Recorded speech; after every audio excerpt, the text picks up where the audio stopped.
Baik, pusat pengundian sudah pun buka seawal 8 pagi tadi dan sudah 1 jam berlalu. Ia akan ditutup sekitar jam 6 petang dan mengikut Jabatan Meteorologi Malaysia, cuaca hari ini sebelah pagi diramalkan cerah di kesemua 10 daerah di Johor, manakala 7 daerah diramalkan hujan pada sebelah petang. Dan kita serulah kepada rakyat Johor di luar sana, ambil peluang di sebelah pagi ini untuk membuang undi anda. Ya, cepat dan juga pantas. Dan dalam masa yang sama untuk PRN Johor, kami nak bawakan seorang lagi penalisis politik dan juga media sosial UiTM, Profesor Madya Dr. Sarah Chinasamy yang telah pun bersedia bersama kami, Gigi. Ya, Dr. Sarah, selamat pagi. Selamat pagi, Ji. Ya, Dr. Sarah, kita lihat 11 parti politik yang bertanding pada PRN Johor kali ini yang melibatkan 56 DUN. Apa mungkin cabaran besar parti-parti yang bertanding di Johor ini? Pilihan raya negeri Johor setakat ini kita sudah pun melihat komitmen ahli-ahli politik dan parti-parti politik yang memberikan perhatian yang begitu serius terhadap pilihan raya negeri ini, kerana ini adalah satu pilihan raya yang dianggap penting di dalam lanskap politik negara kita. Jadi ada beberapa perkara baru yang kita lihat wujud di dalam pilihan raya negeri Johor ini. Satunya adalah young voters, first time voters akan keluar mengundi pada hari ini, dan kita lihat pembukaan banyak penjuru yang bertanding. Dan ini apapun yang berlaku pada hari ini, kalau kita lihat keputusan yang akan dapat pada hari ini akan menjadi penanda aras kepada parti-parti politik pada hari ini untuk mereka mengukur kemampuan dan juga prestasi masing-masing bagi mereka berhadapan dengan pilihan raya umum yang ke-15 yang akan datang. Jadi kalau kita lihat di sini terdapat 8 kerusi yang dikatakan begitu panas di negeri Johor, seperti Gambir, Perling, Lakin, Kempas, Bukit Kepong, Macap, Layang-Layang dan Semera. Jadi kita akan melihat satu saingan yang begitu sengit kerana ia melibatkan beberapa pemimpin utama parti-parti yang bakal bertanding. Jadi kalau kita lihat ni, kerusi panas ni kadang-kadang dia menjadi penentu climate politik di sesuatu negeri. Jadi selalunya kerusi panas ni akan dimenangi dalam ratio yang begitu tipis, kadang-kadang di bawah 1,000, dan ia juga bakal mencorakkan naratif persaingan antara parti-parti politik yang bertanding di DUN berkenaan. Jadi kalau kita lihat di dalam pilihan raya negeri Johor ini, pembukaan banyak penjuru berikutan krisis konsensus yang kita lihat memberikan implikasi politik terhadap kerusi panas. Cuma apa yang dikhawatiri di sini adalah mengakibatkan perpecahan undi yang begitu ketara, ya.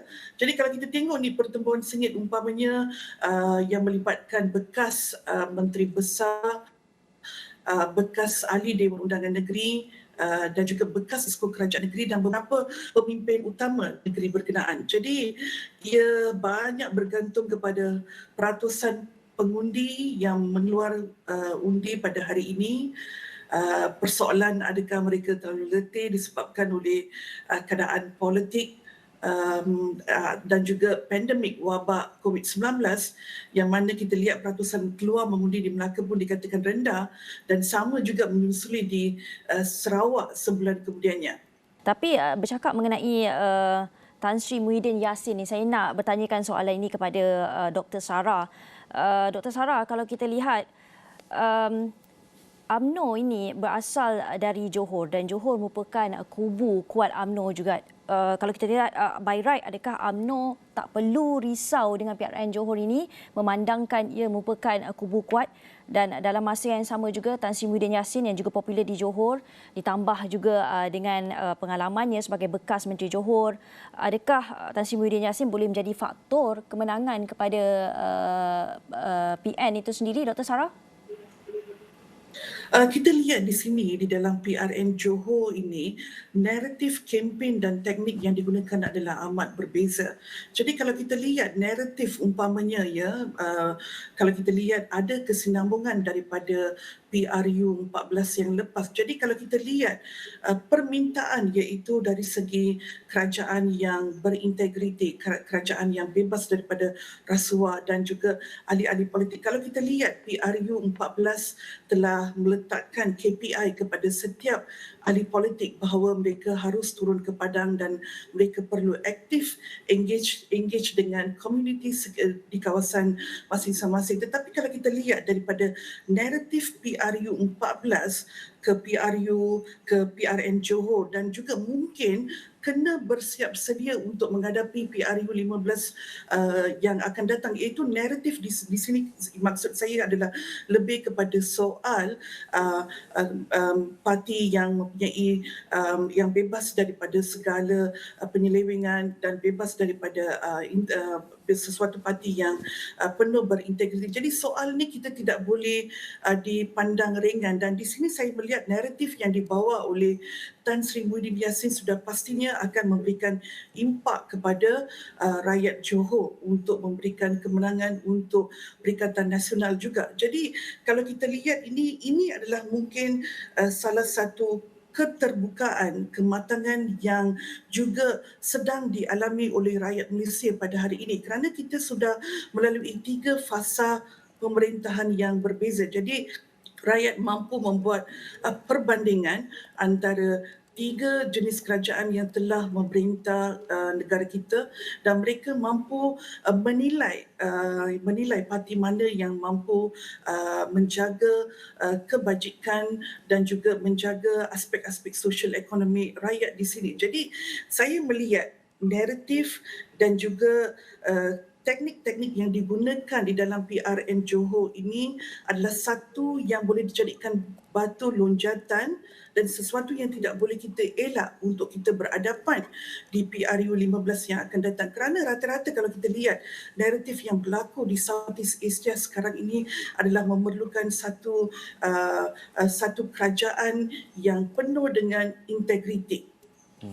Dr. Saras, bercerita berkaitan dengan integriti, walaupun kita lihat terdapat ketidakfahaman antara pihak-pihak pembangkang, contohnya dari segi penggunaan logo, kemudian kita pergi kepada susunan pembahagian kerusi itu pula, walaupun mereka ini ada ketidaksepakatan dan ada antara mereka yang blok yang lain kerjasama itu belum lagi dilakukan, tetapi mereka bersekali apabila orang kata mengkritik ataupun memberikan kritikan terutama sekali kepada Barisan Nasional.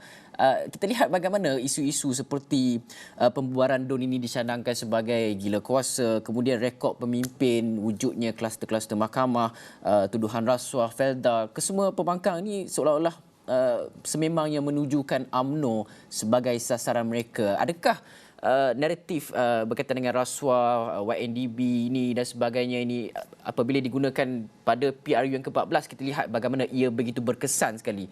Adakah pada PRN Johor pada kali ini yang kita akan menjelang ke PRU yang ke-15 ini, adakah isu-isu itu masih lagi kuat untuk diguna pakai? Adakah isu-isu itu masih lagi memainkan peranan yang cukup besar untuk menumbangkan Barisan Nasional yang telah pun dibuktikan melalui PRU yang ke-14? Sudah pasti Z dekat sini sebab berdasarkan pemerhatian saya, kalau kita lihat pilihan raya yang sebelum ini, sesuatu isu itu boleh dimainkan daripada pilihan raya utama yang pertama, yang kedua dan mungkin boleh berlanjutan ke pilihan raya utama yang ketiga. Jadi kalau kita lihat di dalam PRU 14, naratif ini sudah dimainkan dan ditekankan kuat di dalam pilihan raya negeri Johor dan sudah pastinya isu ini, naratif utama ini akan dibawa kepada PRU 15 yang akan datang. Jadi kalau kita lihat secara keseluruhan global persekitaran politik yang berlaku di Asia Selatan umpamanya, kalau kita lihat banyak keperluan yang mempersoalkan tentang ketelusan, integriti dan juga accountability iaitu good governance. Jadi inilah yang dikatakan ujahan-ujahan politik yang banyak bergelumangan kalau kita lihat ya, bukan sahaja di Malaysia, di negara seperti di Australia dan juga di negara-negara lain, dan siap mereka menjadi mewujudkan watchdog bills pun ada juga diwujudkan untuk corruption sector. Jadi ini adalah satu perkara yang saya rasakan tidak boleh dielakkan dan sudah pastinya akan dibawa naratif ini kepada PRU 15 yang akan datang. Jadi ini adalah satu tanggungjawab dan komitmen yang begitu besar kepada parti-parti politik dan ahli-ahli politik. Seperti yang saya katakan tadi, PRU 14 yang lepas itu telah meletakkan KPI di situ, sejauh manakah kredibiliti seorang ahli politik dan parti politik dan juga reputasi seorang ahli politik. Tetapi di PRU 15 yang akan datang ini kita akan lebih menuju kepada perdebatan berkenaan dan juga isu-isu yang saya katakan tadi berhubung dengan integriti, ketelusan, good governance dan bebas daripada penyelewengan. Jadi ini adalah satu perkara yang kita tidak boleh elak. Sudah pun berada di dalam naratif berkenaan dan bakal dibawa ke hadapan ke PRU 15 yang akan datang. Dan saya percaya bahawa rakyat Malaysia pada hari ini kita sudah berfikiran matang. Keterbukaan politik itu, literasi politik itu sudah ada di kalangan rakyat Malaysia yang mana kita sudah melalui 3 fasa pemerintahan yang berbeza. Jadi saya percaya rakyat Malaysia mampu menilai dan kita dapat bergerak ke arah demokrasi dan juga persaingan politik yang baik. Dr. Saras, kita lihat tadi bagaimana Dr. Midin katakan bahawa Barisan Nasional dilihat berpeluang cerah untuk memenangi PRN yang PRN Johor ini. Bagaimana sebenarnya kita lihat pembangkang itu memerlukan satu kerjasama. Tetapi yang paling saya suka dengan pembangkang ni adalah berkaitan dengan bagaimana kempen-kempen mereka ini digerakkan di media-media sosial, seumpamanya mereka yang menjadi orang kata boleh dikatakan pencetus awal untuk menggerakkan kempen mereka di media sosial. Dan PRN Johor ni kita lihat bagaimana pemimpin tak kira umur, muda ataupun tua yang bertanding ini menggunakan platform media sosial, TikTok dan sebagainya. Bagaimana ini sebenarnya mengubah landscape politik negara kita ini untuk penggunaan media sosial, menarik minat undi 18 terutamanya yang kita perlukan beri tumpuan, Dr. Saras? Ya, kalau kita lihat ni perbandingan antara PRN Johor dengan Melaka dan Sarawak, saya rasa PRN Johor ni tahap adaptasi dan juga penggunaan platform-platform media sosial ni dikatakan terlalu tinggi. Jadi ini adalah satu perkara yang saya dapat lihat di mana mungkin ia disebabkan oleh faktor pengundi muda di sini. Jadi kita lihat bahawa penghasilan banyak klip-klip video yang mana ditularkan di dalam kempen kali ini adalah satu yang betul-betul merangsangkan di mana kita dapat melihat sejauh manakah parameter adaptasi mereka dan juga penggunaan platform-platform media sosial ini yang bakal juga menjadi batu loncatan untuk mereka bersiap sedia untuk PRU 15 yang akan datang. Dan kalau kita lihat di sini ya, di dalam PRN Johor ni klip video ni, kalau kita lihat ni di beberapa di negara, di luar negara, klip video ini juga terus memainkan satu peranan yang begitu penting ya dalam meraih undi mana-mana sektor, sama ada pengundi muda ataupun pengundi tradisional ataupun pengundi middle class. Jadi di sini kita dapat lihat bahawa klip video ini walaupun kita tahu it's a stepping stone dalam PRU 14 yang lalu, tetapi PRU 15 ni ia bakal akan meraih banyak populariti ya untuk memperkenalkan siapa itu calon, apakah manifesto-manifesto yang bakal mereka akan buat di kawasan berkenaan. Jadi ini adalah satu penghubung ya antara calon dan juga pengundi-pengundi muda. Jadi saya percaya bahawa bagi mereka yang belum lagi adaptasikan penggunaan teknologi ini, perlulah mereka bersedia ya untuk pilihan raya yang akan datang. Jadi kalau kita lihat ni bukan setakat di manfaat media-media tradisional, tetapi penghasilan penghasilan video-video pendek di dalam laman web dan juga mereka membuat lawatan daripada satu kawasan ke kawasan ini adalah satu perkara yang saya rasa banyak telah bertambah baik ya berbanding dengan pilihan raya negeri Melaka dan juga Sarawak, dan saya percaya bahawa media sosial ini terutamanya platform seperti TikTok, Insta Story dan juga Facebook ni masih akan memainkan peranan yang begitu penting dalam PRU 15 yang akan datang. Dan adakah Dr. Sarah merasakan perkara yang sama? Saya masih ingat lagi apa kata-kata Presiden Warisan Datuk Seri Shafie Apdal bahawa warisan ada di Johor untuk sebagai alternatif kepada parti-parti sedia ada. Nak ke kiri ada cerita-ceritanya, nak ke kanan ada cerita-ceritanya untuk para pengundi. Jadi kewujudan warisan di Semenanjung ini sebagai alternatif, option kepada para pengundi. Begitu juga dengan parti-parti yang lain seperti Pejuang dan sebagainya. Adakah Dr. Saras rasakan ini akan memberikan impak kepada peratusan pemilihan perpecahan itu dalam PRN Johor ini, Dr.? Sudah pasti ia akan memberikan impak terhadap pola pengundian ya di PRN Johor ni, dan kita lihat di dalam pilihan raya Johor ni lah seperti yang saya awal katakan tadi, beberapa perkara baru yang muncul di dalam pilihan raya ini. Salah satunya adalah terlalu banyak sangat parti yang bertanding ya akibat daripada krisis konsensus yang tidak boleh dicapai yang membawa kepada kewujudan pelbagai parti yang bertanding.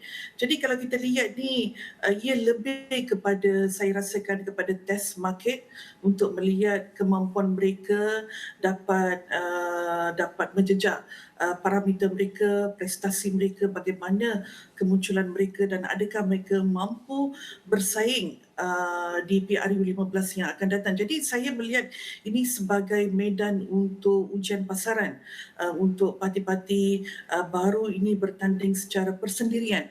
Jadi ini di sinilah kita lihat ya apabila pola pengundian ini yang bakal ditentukan di sini adalah pengundi atas pagar ya, pengundi atas pagar yang mana mereka berada di dalam satu tahap yang mana mereka tidak boleh ambil keputusan untuk mengundi parti yang mana. Jadi pengundi atas pagar dan juga first time voters inilah yang akan menentukan kemenangan kalau kita lihat dari segi pola pengundian. Jadi apabila kita lihat walaupun ini adalah first time pengundian untuk mereka yang berumur 18 tahun ke atas, tapi kita dapat lihat ya bagaimana pola pengundian di kalangan mereka ini dapat diinterpretasikan dalam pilihan raya Johor ni. Jadi usaha lebih haruslah dibuat untuk PRU 15 yang akan datang juga, di mana kalau kita lihat ya skala lompatan pengundi-pengundi muda ni adalah terlalu tinggi. Kalau kita lihat ya sebelum kita wawarkan untuk pengundian 18 tahun ke atas ni, kalau 2008 500,000, 2013 1.3 juta, dan juga kalau kita lihat 2018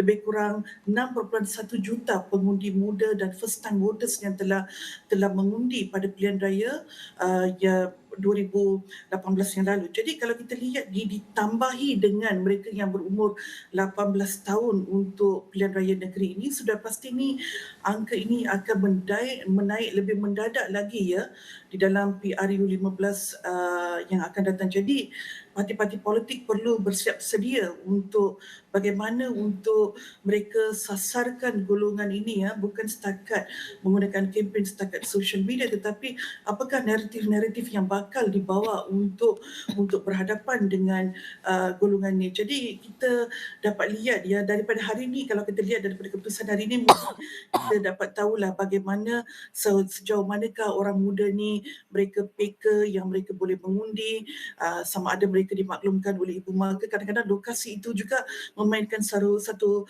peranan yang penting. Jadi hari ini keputusan ini bakal mengupas kita melihat sejauh manakah vote 18 ini dapat diinterpretasikan di dalam PRN Johor pada hari ini. Dr. Sarah, kalau kita lihat Felda sebenarnya dalam masa yang sama, Felda ada lebih kurang dalam 20 kerusi di DUN itu, dan dalam masa yang sama juga ada 73 tanah rancangan termasuk gugusan Felda, 27,000 penderukan Felda, belum masuk lagi generasi yang kedua dan juga ketiga mereka.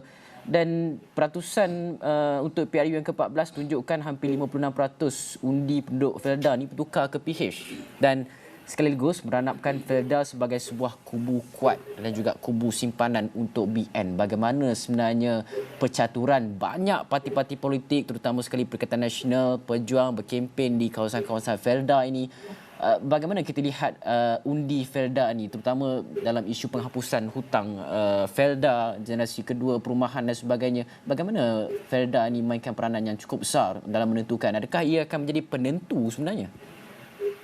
Seperti yang dikatakan oleh Prof tadi berhubung dengan pola pengundian di kalangan orang Melayu ni, sudah pastinya naratif Felda ini akan memainkan satu peranan yang penting untuk membuatkan mereka terpengaruh juga untuk keluar mengundi, dan pilihan mana yang akan dibuat oleh mereka. Dan kalau kita lihat naratif Felda ini, banyak jenis encounter, banyak jenis maklumat yang telah disampaikan berhubung dengan Felda. Apakah bakal manfaat yang mereka akan dapat dan apakah janji-janji baru yang dapat diterapkan untuk mereka ni. Jadi saya rasa di sini ia lebih kepada bagaimana penduduk-penduduk Felda itu melihat bagaimana perubahan. Kalau kita lihat ni dalam 3 fasa pemerintahan yang berbeza ni, saya percaya bahawa rakyat Felda ni dapat membuat satu keputusan yang begitu adil di dalam PRN Johor ini, dan saya percaya bahawa naratif Felda ini telah diungkitkan oleh semua parti. Kalau kita lihat ya dalam